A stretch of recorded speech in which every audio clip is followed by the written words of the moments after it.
Ladies and gentlemen, this is my very last video for today. My full thoughts on AEW Dark episode 93. AEW honestly just seems to be getting bigger and bigger with Rampage on the horizon for 3 televised hours and anywhere from 2 to 3 hours on YouTube. Now, that said, opening with Lance Archer mauling Zachy Dice even before the match was not what I was expecting, nor was I expecting the double tunnel setup for Daly's Place returning. Jake the Snake continues to be great on commentary for Archer, and Archer turned Dice into dust for a great opener. Now, Abandon continues to be scary as hell. She continues to win, and I am still hoping to see Britt Baker dealing with Abandon just to avoid Thunder Rosa. Willow, Night Gal does get a good showing against Abandon. A lot of good character work, but I feel like no one will ever not be afraid of Abandon. Banani versus Cypress is a really good match because both guys are big guys. Nemesis Interference falling is a great little bit too, but Banani still wins it out. Now, I can see potential in Cypress if he can do well on the mic or comes up with a character fans can get over. Fans can get behind. Matt Hardy has a good promo with the hybrid. It helps give K5 to why Angelico is facing Christian this Friday on Dynamite. Matt Justice got to start off strong, but wow, that dive into railing and nothing else. That was a ballsy spot for Justice to be on the bad end of it. But it shows his own toughness. Angelico still wins, so he has momentum going into the match for Christian. But Justice's toughness also translates into Angelico's own strength and ability. Now, Tay Conti had a strong match with Markova. Conti is winning and is considered the number 2 contender. She might be in line for a title match while Britt Baker avoids Rosa.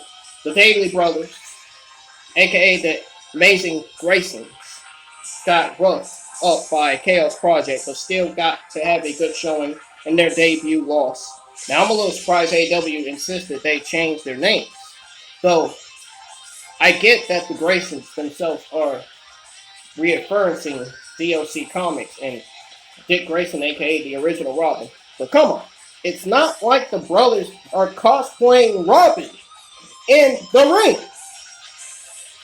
Now, it just looks weird that they have Grayson on their tights, but they're the Daly brothers.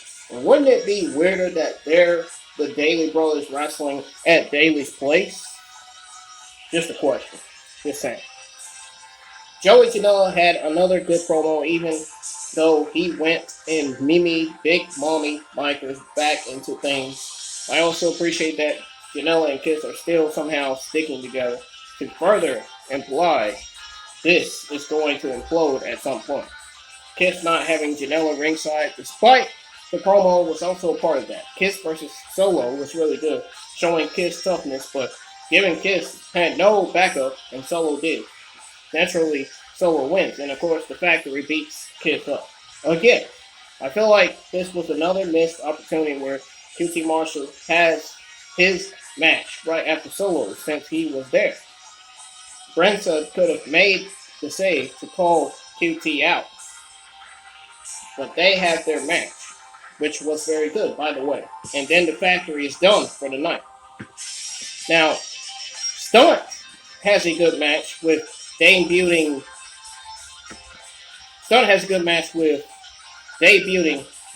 Dominguez, someone finally closer to Stunt's size. Fans love Stunt. Stunt is a lot of fun to watch. Just don't expect him to get a singles title unless AEW comes up with a literal AEW Dark Championship. Well, even then, I think other people get that belt other than Stunt. Vicky continues to belittle Justin Roberts, but I feel like she has almost too much heel heat right now. She made it a big tricky for Andrade to debut on Dynamite last Friday, and she always makes it harder during any interest for Nyla Rose, since fans are booing so hard. Nyla, of course, rips her opponent apart since she's moving up to take on Britt. Now, after that burger tossing during the celebration, Britt will defiantly need Rebuild to counteract Vicky and help her cheat Nyla when that showdown happens. Now, with Thunder Rosa being the number one contender, I'm surprised she wasn't in the main event. But I suppose it was a given, I guess I suppose it was given she was beating Megan Thane. Thane already has a great character just on presentation as a sort of Greek Amazon or even demigod. I think she could be a strong competitor if given time to give mythology themed promos. Maybe AEW Rampage can be used to get the women's division going as strong as the others. The women's mid-card title, another attempt at women's tag medals or whatever. We can only hope. Now, the Dark Order begins another unique formation with Stu Grayson. It begins another formation with Stu Grayson, Colt Cabana, and Preston Vance. Cabana still isn't numbered, but I feel like he'd be number 8. Stu is player 2.